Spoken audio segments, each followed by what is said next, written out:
ಸಸಿಗೆ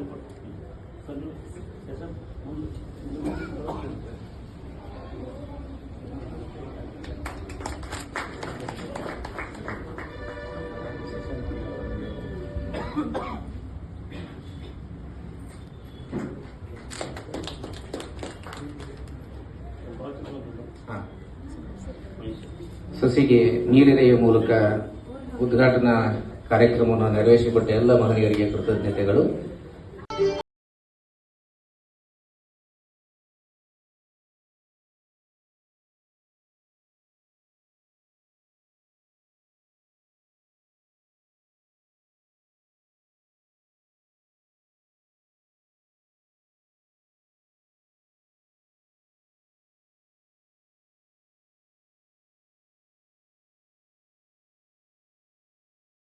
ಒಂದು ಬಡತನ ಕುಟುಂಬದಲ್ಲಿ ಪೆದ್ದಪಾಡುವುದಲ್ಲಿ ಅವರ ತಂದೆ ಮುನಿಯಯ್ಯ, ಅವರು ಅಗ್ರಿಕಲ್ಚರ್ ಫ್ಯಾಮಿಲಿ, ತಾಯಿ ಸುನುಕಲಮ್ಮ, ಅವಳ ದಂಪತಿಗಳಿಗೆ ಕೊನೆಯ ಮಗನಾಗಿ ಅವರು ಜನಿಸಿದರು.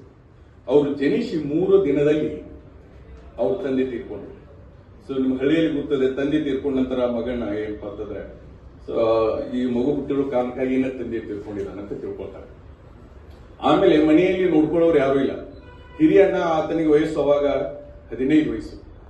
ಸೊ ಅವಾಗ ಅವರ ಮಾವ ಅವ್ರನ್ನ ಕರ್ಕೊಂಡು ಹೋಗಿ ಅವ್ರಿಗೆ ಸಾಕ್ತಾರೆ. ಸಾಕಿ ಅವ್ರಿಗೆ 3-4 ವರ್ಷ ಆದಾಗ ಪಾಲ್ಪೂರ್ತಿಗೆ ಕರ್ಕೊಂಡು ಹೋಗ್ತಾರೆ. ಆದಾಗ ಒಬ್ಬ ಟೀಚರ್ ಅವರ ಹುಡುಗನನ್ನ ಗಮನಿಸಿ ಆತ ಎಲ್ಲ ವಿದ್ಯಾರ್ಥಿಗಳಿಗಿಂತ ಸ್ವಲ್ಪ ಚುರುಕಾಗಿ ಮತ್ತು ಅಭ್ಯಾಸ ಮಾಡುವವನಾಗಿರ್ತಾನೆ. ಅದಕ್ಕೆ ಇವನು ಶಾಲೆಗೆ ಸೇರಿಸ್ರಿ ಅಂತಂದ್ರೆ ನೋಡ್ರಿ, ಆ ಸಂದರ್ಭದಲ್ಲಿ ಶಾಲೆಗೆ ಸೇರಿಸೋದು ಬಹಳ ಕಷ್ಟ. ಅದರಲ್ಲಿ ಶೆಡ್ಯೂಲ್ ಕಾಸ್ಟ್ದವರು ಶಾಲೆಗೆ ಕಳಿಸ್ತೇ ಇರಲಿಲ್ಲ. ಸೊ ಅವ್ರ ಮಾವ ಅಂತಾರೆ, ನಮಗೆ ಯಾಕೆ ಶಿಕ್ಷಣ ಬಿಟ್ಟು ಬಿಡ್ರಿ, ಅದೇನು ಶಿಕ್ಷಣ ನಮಗೆ ಉಪಯೋಗ ಆಗುದಿಲ್ಲ ಹಾಗಂತೇಳಿ. ಅವಾಗ ಒಬ್ಬ ಮುಸ್ಲಿಂ ಪ್ರಾಧ್ಯಾಪಕ ಅವನಿಗೆ ಪೆನ್ನು ಪಾಟಿ ಎಲ್ಲ ಖರೀದಿ ಮಾಡಿ ತಂದು ಕೊಟ್ಟು ಅವನಿಗೆ ಸ್ಕೂಲಿಗೆ ಸೇರಿಸ್ಕೊಳ್ತಾರೆ. ಸೊ ಆತ ಶಿಕ್ಷಣ ಅಲ್ಲಿ ಪ್ರಾರಂಭ ಆಗ್ತದೆ. ಆನಂತರ ಅವರನ್ನ 16-17 ವರ್ಷ ಆಗೋದಕ್ಕೆ ಮತ್ತೆ ವಾಪಸ್ಸು ತನ್ನ ಹಳ್ಳಿಗೆ ತನ್ನ ಕುಟುಂಬವನ್ನ ಕರ್ಕೊಂಡು ಬರ್ತಾನೆ.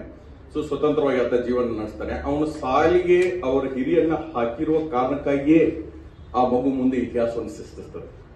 ಯಾಕಂದ್ರೆ ಸಾಲಿಗೆ ಸೇರಿಸಿದ ನಂತರ ಅವಾಗ ಶೆಡ್ಯೂಲ್ ಕಾಸ್ಟ್ ವಿದ್ಯಾರ್ಥಿಗಳನ್ನ ಸುಲಭವಾಗಿ ಅಧ್ಯಯನ ಮಾಡ್ಲಿಕ್ಕೆ ಬಿಡ್ತಿರ್ಲಿಲ್ಲ.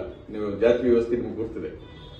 ಸೊ ಅಂತ ಪರಿಸ್ಥಿತಿಯಲ್ಲಿ ಆ ಮಗು ಶಾಲೆ ಕಲಿತದೆ, 4ನೇ ಕ್ಲಾಸ್ ವರೆಗೆ ಕಲಿತದೆ. ತರುವಾಯ ಬ್ಯಾಪ್ಟಿಸ್ಟ್ ಸ್ಕೂಲ್ಗೆ ಹೋಗ್ತದೆ. ಆನಂತರ ಅಲ್ಲಿಂದ ಮುನ್ಸಿಪಲ್ ಸ್ಕೂಲ್ ಅಂತಿದೆ, ಅಲ್ಲಿ ಅವರು ಅಧ್ಯಯನ ಪ್ರಾರಂಭ ಮಾಡ್ತಾರೆ. ಸುಮಾರು 8 ಕಿಲೋಮೀಟರ್ ನಡೆದುಕೊಂಡು ಹೋಗ್ಬೇಕು. ಕರ್ನೂಲ್ 8 ಕಿಲೋಮೀಟರ್ ನಡೆದುಕೊಂಡು ಹೋಗಿ ಆತ ಅಧ್ಯಯನ ಮಾಡ್ತಾನೆ. SSLCಗೆ ಆ ಡಿಸ್ಟಿಕ್ಗೆ ಹೈಯೆಸ್ಟ್ ಮಾರ್ಕ್ಸ್ ತೆಗೆದುಕೊಂಡು ಆತ ಪಾಸ್ ಆಗ್ತಾನೆ. ಅದರಲ್ಲಿ ಎಲ್ಲದಕ್ಕಿಂತ ಹೆಚ್ಚು ಮ್ಯಾಥಮೆಟಿಕ್ಸ್ಗೆ ಹೆಚ್ಚಿನ ಅಂಕಗಳನ್ನ ತೆಗೆದುಕೊಂಡು ಆತ ಪಾಸ್ ಆಗ್ತಾನೆ. ಪಾಸ್ ಆದ ತಕ್ಷಣ ಅವರು ಹಿರಿಯನ್ನ ತನಗೆ ಕಾಲೇಜ್ ಸೇರಿಸಬೇಕು ಹೇಗೆ ಅಂತೇಳಿ ಆಲೋಚನೆ ಮಾಡ್ಕೊಂಡು ಮದ್ರಾಸ್ಗೆ ಅವನ್ನ ಕಲಿಸಬೇಕು ಅಂತ ಹೇಳಿ ಆಲೋಚನೆ ಮದ್ರಾಸ್ಗೆ ತೆಗೆದುಕೊಂಡು ಹೋಗ್ತಾರೆ. ಅವತ್ತು ಫೀ 10ರಿಂದ 15 ರೂಪಾಯಿ. ಸೊ ಅಷ್ಟು ಫೀ ತುಂಬಲಿಕ್ಕೆ ಅವರಿಗೆ ಸಾಧ್ಯ ಆಗೋದಿಲ್ಲ. ಮತ್ತೆ ವಾಪಸ್ ಬರ್ತಾರೆ. ವಾಪಸ್ ಬಂದು ಅನಂತಪುರ್ ಕಾಲೇಜ್ಗೆ ಆತನ ಅಡ್ಮಿಷನ್ ಅನ್ನ ಮಾಡ್ತಾರೆ. ಸೊ ಅಡ್ಮಿಷನ್ ಮಾಡಿದ ಮೇಲೆ ಅಲ್ಲಿ ಅವಾಗ ಫೀ, ಊಟ ಮತ್ತು ಸ್ಕೂಲ್ ಫೀ, ಅದು ಕಾಲೇಜ್ ಫೀ ಅದು 10 ರೂಪಾಯಿ ಆಗಿರ್ತದೆ. ಅವ್ರ ರೂಮ್ ಪಾರ್ಟ್ನರ್ ಯಾರಾಗಿರ್ತಾರೆ ಅಂದ್ರೆ ಕೋಚೆಯವರಾಗಿರ್ತಾರೆ. ಕೋಚೆಯವರು ಗೊತ್ತು, ಸಾಹಿತ್ಯದಲ್ಲಿ ಒಂದು ದೊಡ್ಡ ಹೆಸರು. ಬಳ್ಳಾರಿಯಲ್ಲಿ ಅವರು ರೈತ ಪತ್ರಿಕೆಯನ್ನು ಬಳಸಿದವರು.